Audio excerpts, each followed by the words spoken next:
Okay, it's March the 8th, 2019. George Webb in Washington, D.C. reporting, and here is a picture of some of the shots I took last night at the Paul Manafort trial. I was there probably about 3.5 hours waiting for the verdict of 47 months.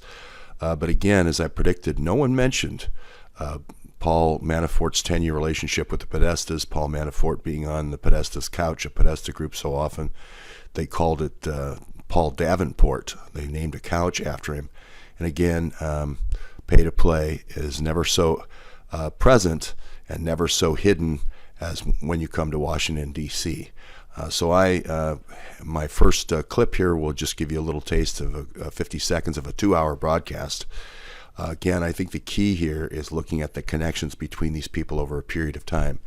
If your enemy is meeting with Paul Manafort for over 10 years, doing million-dollar business deals and some hundreds of millions of dollars business deals in weapons and political deals, you have to look at that when they come to your campaign and offer to work for free for you for 3 months. When I come back here at Alexandria, as I remembered from doing lots and lots of different live streams here, I kept asking the question, where's Tony Podesta? And people looked at me funny, saying, how is Tony Podesta at all related in this case? And of course, there's 28 mentions when the final sentencing document came out. And then, of course, a couple of them were not redacted. So both John and Tony Podesta are very much a part of this 10-year case. And again, it's one of those things where the first person who turns state's evidence on the other guy in a color of law operation is the one that goes scot-free and gets immunity. So you won't hear anybody here today talking about the immunities of the Podestas. You do see the mic stand set up over there if Downing wants to make a statement. Downing did, in fact, make a statement later on in the evening, a very short statement about his client not being involved with other governments, which was quite comical since Paul Manafort has made a 40-year career out of that. But here I'll bring you the statement that I recorded. There's Kevin Downing, right there. There he is.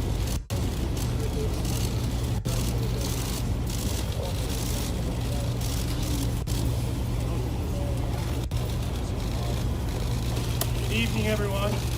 As you heard in court today, Mr. Manafort finally got to speak for himself. He made clear he accepts responsibility for his conduct. And I think most importantly, what you saw today is the same thing that we had said from day one.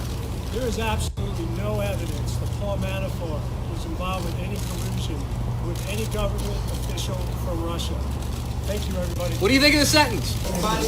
DC press kids seem to be so good at that type of reporting, but what they miss is this type of reporting. What we do on our channel here, we talk about the 40-year relationship that Paul Manafort has had with Adnan Khashoggi, the richest weapons broker ever to have lived, here with Khashoggi 1, or some people call it the Mujahideen Express, with Turki al-Faisa throwing barrels of money out the window to Osama bin Laden in lots of different countries to finance resistance and oil plays around the world. And thanks to the great photography of Peter Duke to make me look good here, down here at National Harbor. But this is why we use the symbols of the Wheel of Fortune, and you'll see the DNC claw here to the right of the screen that's about ready to come down and snatch me up. With maybe that's the Perkins Coie arm, or maybe that's the Fusion GPS arm of Dossier. But this is the real Washington, D.C. This is the hidden Washington, D.C. It's hidden in plain sight, but still, you have to dig down. You have to look at the relationships. You have to look at Paul Manafort paying $120,000 to Butina to come in the country. You have to look at Paul Erickson being almost in every place all over the world that Paul Manafort's doing a weapons deal as the runner and go-between. You have to look at Konstantin Kilimnik as the Russian translator at the Russian embassy, with all the different Russian embassy experts coming and going.